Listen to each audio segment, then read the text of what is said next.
Cuán firme cimiento se ha dado a la fe de Dios en su eterna palabra de amor. Con el propósito de compartir con usted las inmutables verdades de la palabra de Dios, presentamos A Través de la Biblia, un estudio detallado y sistemático de toda la Biblia que le ayudará a conocer lo que Dios ha revelado para nuestro provecho espiritual. Estos estudios bíblicos fueron diseñados y elaborados por el Dr. J. Vernon McGee, versado maestro de la Biblia, quien dedicó la mayor parte de su vida a la enseñanza clara y sencilla de la palabra de Dios. Acompáñenos, pues, mientras avanzamos en nuestro recorrido a través de la Biblia. Cuán firme cimiento la palabra de Dios. Es un gozo estar nuevamente con usted, amigo oyente, para traerle otro estudio de la serie A Través de la Biblia. Continuamos hoy, amigo oyente, nuestro estudio del capítulo 10 del Evangelio según San Lucas. Y en nuestro programa anterior estábamos hablando de nuestra incapacidad para cumplir lo que demanda la ley. Dijimos que simplemente no somos capaces. Es imposible que cumplamos la ley.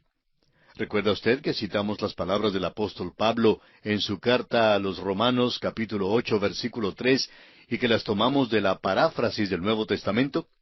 Pero para refrescar nuestra memoria, vamos a repetir esta cita una vez más. Romanos 8, 3. Y vamos a leerla una vez más de la paráfrasis del Nuevo Testamento.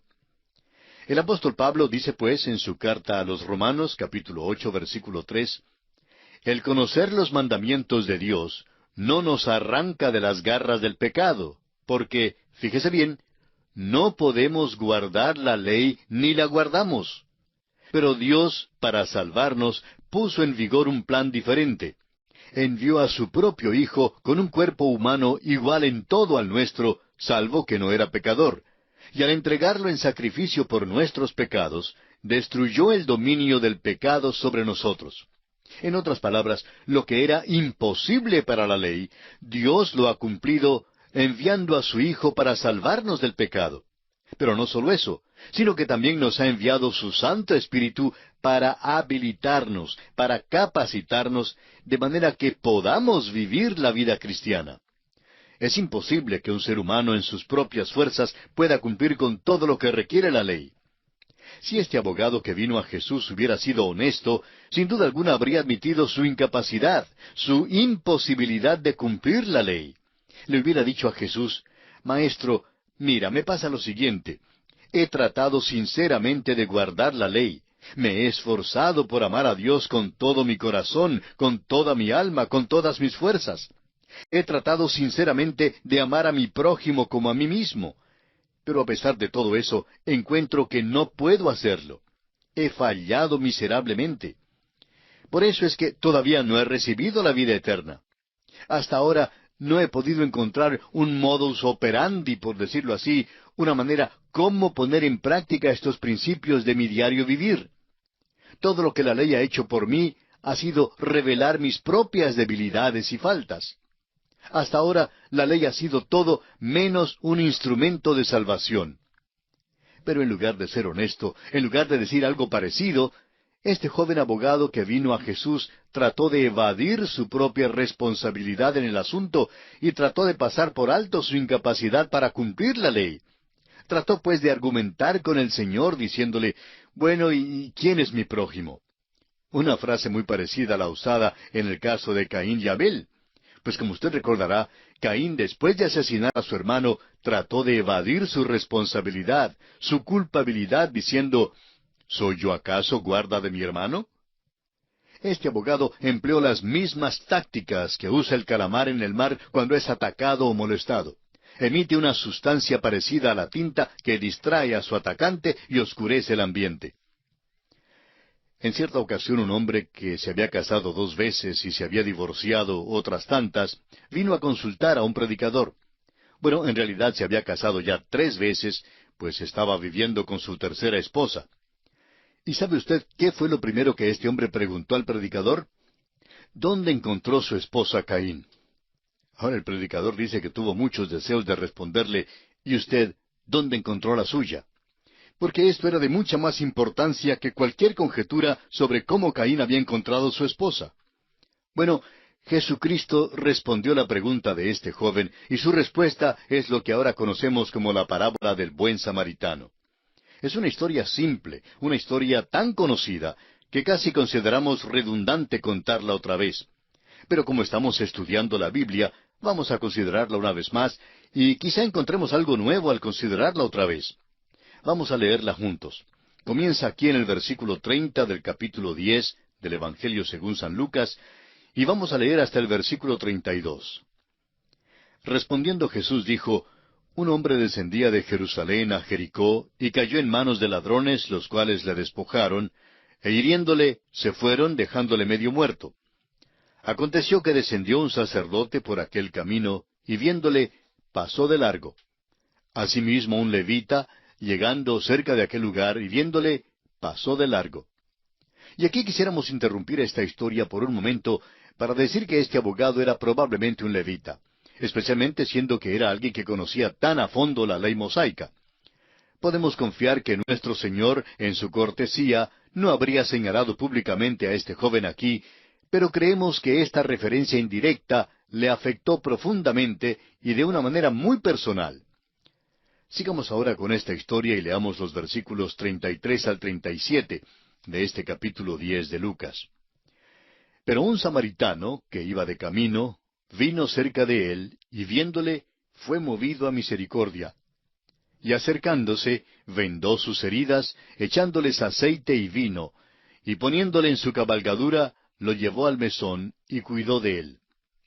Otro día, al partir, sacó 2 denarios, y los dio al mesonero, y le dijo, Cuídamele, y todo lo que gastes de más, yo te lo pagaré cuando regrese. ¿Quién pues de estos 3 te parece que fue el prójimo del que cayó en manos de los ladrones? Él dijo, el que usó de misericordia con él.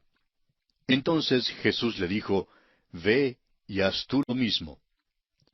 Consideremos ahora esta historia juntos por unos momentos. El edecán Brown de la Universidad de Yale ha dicho que se nos presenta 3 clases de hombres aquí, quienes representan 3 filosofías de la vida. En primer lugar tenemos al ladrón. Su filosofía de la vida dice, lo que usted tiene me pertenece. Y esta es la misma filosofía de muchos partidos políticos que aprueban la violencia como método para conseguir lo que ellos quieren. En segundo lugar, tenemos el sacerdote y el levita. Su filosofía de la vida afirma, lo que tengo es mío. Este es el punto de vista del individualismo, el individualismo extremo. Su clamor es, que se queme el mundo, ¿qué me importa, con tal que yo pueda conseguir lo que quiero? Este es el punto de vista del capitalismo craso e impío. Y en tercer lugar, como contraste, tenemos al buen samaritano. Su filosofía afirma, lo que yo tengo es suyo. Esta es la filosofía cristiana de la vida. Es una filosofía que da en lugar de tomar. Pero no olvidemos que esta historia dice que cierto hombre viajaba de Jerusalén a Jericó y cayó en manos de ladrones. Ahora este hombre representa a la humanidad, a la raza que ha descendido de Adán. La raza humana caminaba desde Jerusalén a Jericó. Jerusalén es el lugar donde estaba el templo, donde el pueblo se acercaba a Dios. Jericó, por su parte, era una ciudad maldita. Lo que representa todo esto es que la humanidad cayó.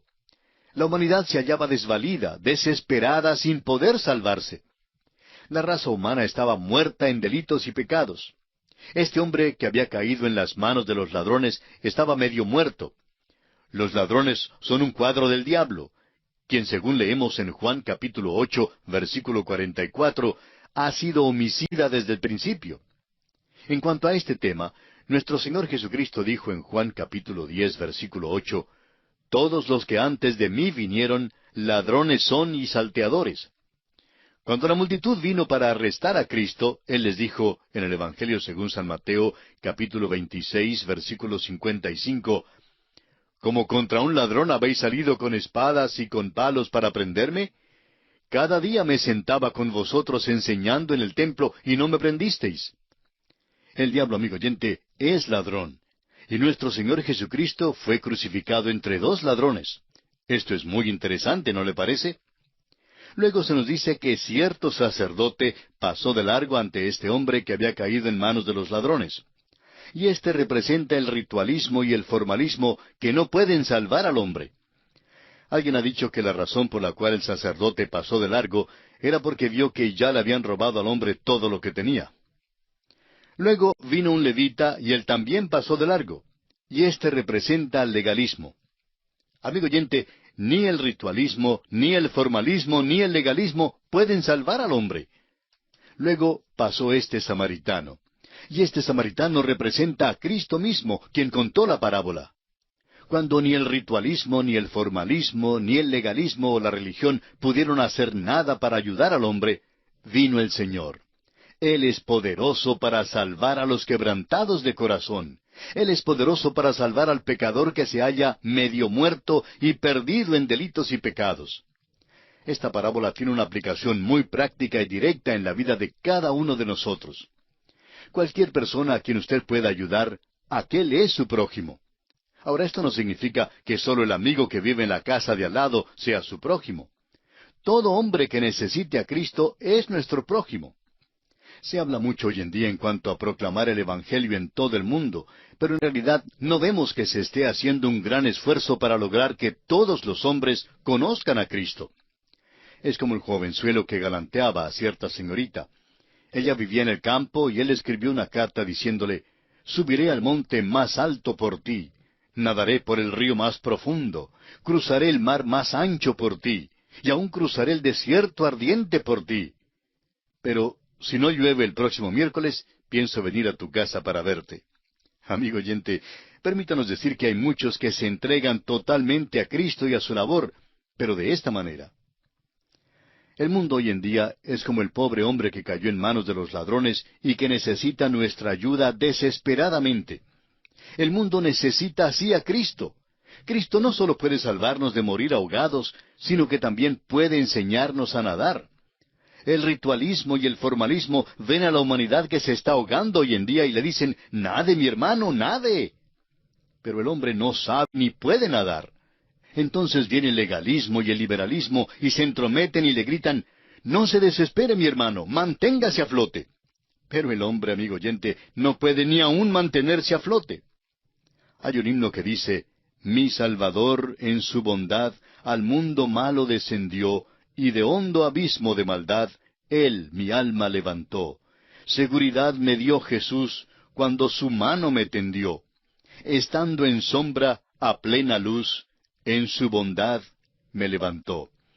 Amigo oyente, fue su amor por mí lo que le impulsó a tenderme su mano, y es por amor hacia usted que Cristo quiere hoy tenderle la mano a usted también. Ese es el mensaje del buen samaritano. Y ahora nos corresponde estudiar el pasaje que narra lo que ocurrió durante una visita de Jesús en la casa de María y Marta. Leamos los versículos 38 hasta el 42, que es el fin del capítulo 10, y confío que usted todavía tenga su Biblia abierta en esta porción de Lucas capítulo 10, y ahora desde los versículos 38 hasta el 42 procederemos a leer. Aconteció que yendo de camino, entró en una aldea, y una mujer llamada Marta le recibió en su casa. Esta tenía una hermana que se llamaba María, la cual, sentándose a los pies de Jesús, oía su palabra. Pero Marta se preocupaba con muchos quehaceres, y acercándose dijo, «Señor, ¿no te da cuidado que mi hermana me deje servir sola? Dile pues que me ayude». Respondiendo Jesús le dijo, «Marta, Marta, afanada y turbada estás con muchas cosas, pero solo una cosa es necesaria, y María ha escogido la buena parte, la cual no le será quitada». Sin entrar en mucho detalle, basta decir que María creía que había hecho lo que le correspondía y por eso fue a sentarse a los pies de Jesús. Marta, su hermana, era buenísima, y si no hubiera sido por ella, pues quizá no habrían cenado.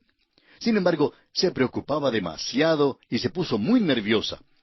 Posiblemente extendió su mano para coger una olla que creyó sería lo suficientemente grande, pero entonces buscó otra, y la primera se le cayó con gran estrépito, y esto fue más que lo que ella podía soportar, y salió entonces de la cocina y dijo algo que no habría dicho bajo condiciones normales.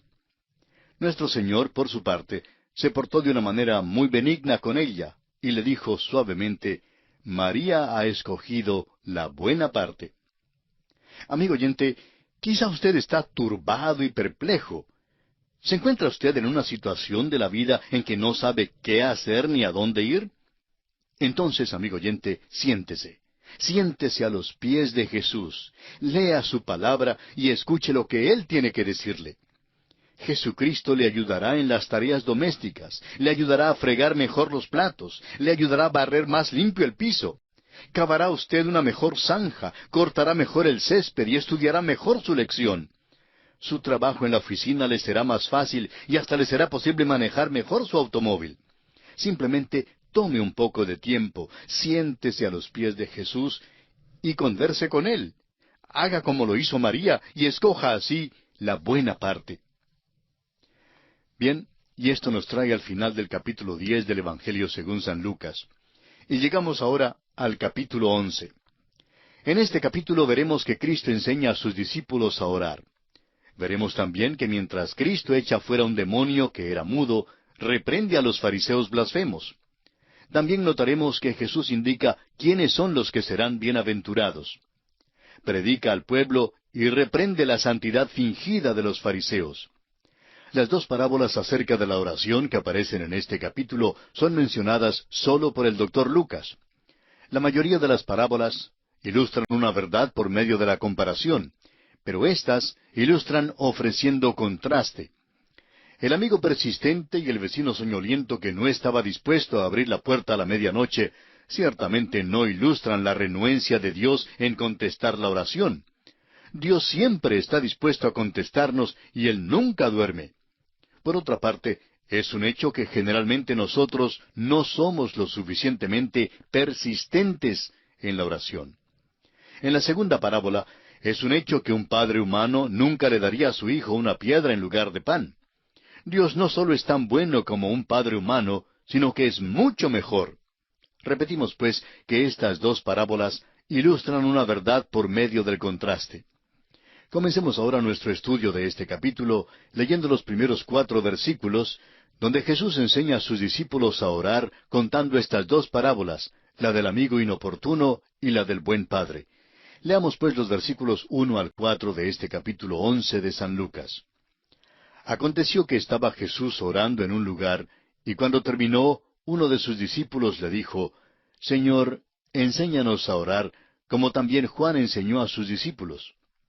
Y les dijo, Cuando oréis, decid, Padre nuestro que estás en los cielos, santificado sea tu nombre.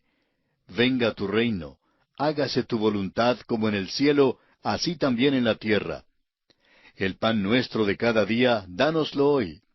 Y perdónanos nuestros pecados, porque también nosotros perdonamos a todos los que nos deben. Y no nos metas en tentación, mas líbranos del mal. Esta sección importante trata la oración como no es tratada en ninguna otra parte de los Evangelios. Puede que parezca semejante a otras porciones de los Evangelios, pero realmente es diferente. Y es tan diferente que hay quienes creen que este pasaje es una inserción, una intrusión que se ha añadido al relato cronológico del ministerio de Cristo. Bueno, es verdad que no corresponde al relato cronológico, pero esto no es lo esencial.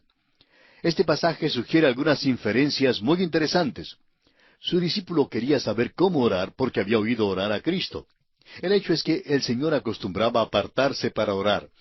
Evidentemente, uno de los discípulos oyó por casualidad la oración, y de allí le nació el deseo de orar como Cristo. Y precisamente en este momento, amigo oyente, el Señor Jesucristo está a la diestra de Dios intercediendo por nosotros.